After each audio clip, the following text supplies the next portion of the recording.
10-9 in the top right, I raised cutoff, got called by Mr. Eddie and a button, and then by a donk and a big blind. He was playing kind of tightish.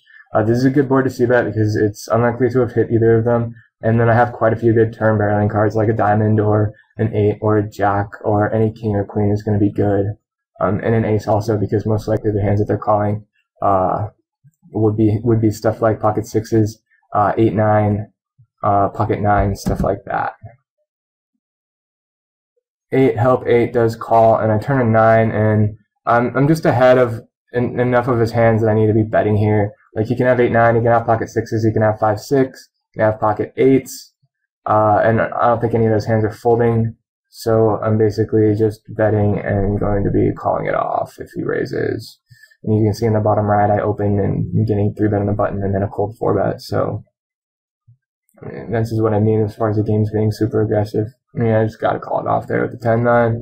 Not much else to do, and it's unfortunate that I run into slow played 7, but it's whatever. Bottom left, happy to overcall here on the button with suited ace because it plays so well pre-flop. And real quickly in the top left, I know I've been saying I want to play a little bit tighter, and this is a hand that I would generally fold, but when I'm in the situation where I think dudes are 3-betting me so much, I think that they're going to attack me when my range appears weak, which is going to be generally cut off in button opens. So I think that I can open wider in middle and late position, in middle and early position, and expect to get more credit and 3-bet less frequently. So that was why I opened this king jack. Dude donks into me, and I know I told you guys in previous videos that I see fish doing this with like ace X very frequently, but I can't really bring myself to fold when he's only betting half pot, and I do have the nut, pretty much the nut no pair besides king queen.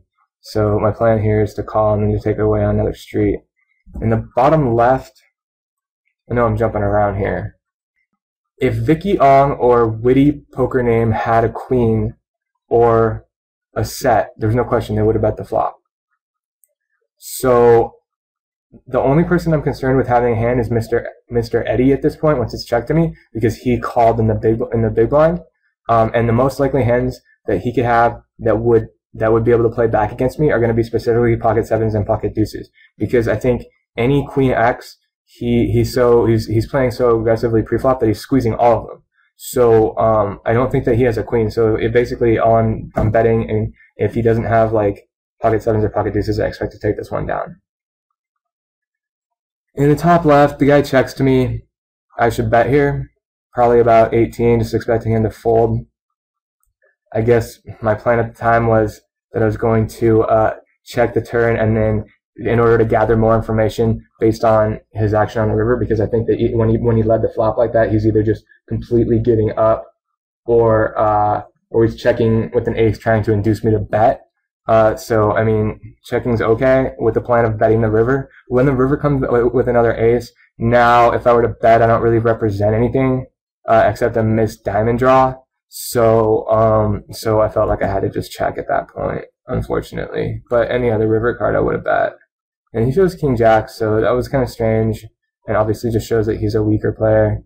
But yeah, usually in most cases that I've seen, they generally are having an ace in those spots. Though this guy isn't like your average type of fish. It appears that he's trying to play like a winning style, or he's trying to make the right decisions rather than just straight up gambling. But like when I see the king jack offsuit in that spot, I just think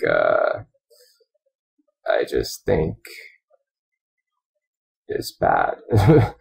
With the queen 8 in the bottom right, I'm in raised, and this board I didn't like to bet because I thought I wasn't really getting folds from anything at all, and also there are just so few good turn cards that can come that will improve my equity or whatever. On this ace of clubs, if he had checked, I would have bet turn, bet river, but he leads into me, so I have no choice but to fold.